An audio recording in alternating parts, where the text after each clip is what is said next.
En ayant un regard plus large sur ce qu'est l'avortement, l'avant, le pendant et l'après, en l'exposant, en l'expliquant, il n'y a pas de...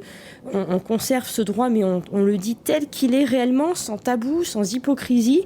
La femme sera dans un meilleur choix réel et pourra en plus, en pleine conscience, prendre sa décision et pas dire c'est rien et ça sera jamais rien pour qu'après ça lui pète à la figure. Parce que derrière, on a aussi l'obligation de se taire. Et ça pourrait être mieux vécu ou peut-être même évité, et j'en reviens encore à ça, et pourquoi pas une femme qui change d'avis.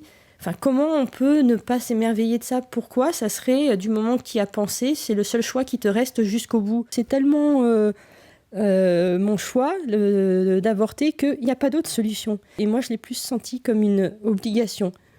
Pas un seul moment, on m'a proposer d'autres alternatives, pas un seul moment, que ce soit bien sûr au planning, ou que ce soit la gynéco, c'est juste, voilà, il existe l'avortement, vous pouvez faire ça, et même s'il est plus légal en France, on vous donne quand même toutes les infos pour aller à l'étranger, et aucune autre alternative. Et c'est vraiment je sentais ça comme un poids sur mais si vous hésitez, ou si c'est pour en faire un enfant malheureux, ou si le père ne veut pas, la décision s'impose. Tant en fait qu'on n'était pas arrivé à la date de l'accouchement, je m'imaginais, je refusais de croire qu'elle était partie.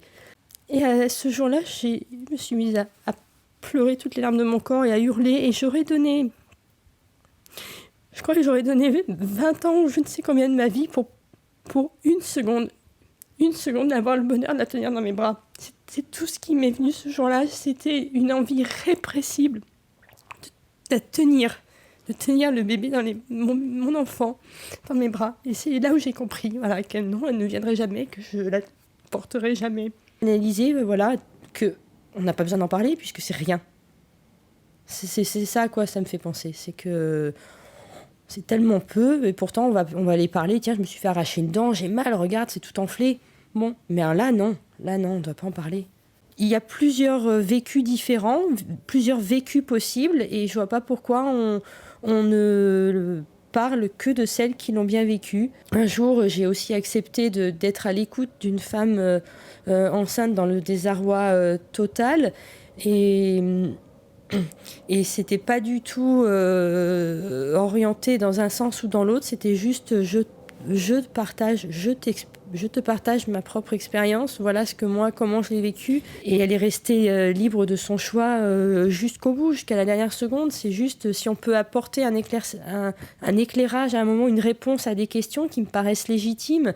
Ça sert à rien de les masquer avant pour qu'elles ressurgissent à la figure après. Après, c'est juste l'enfer.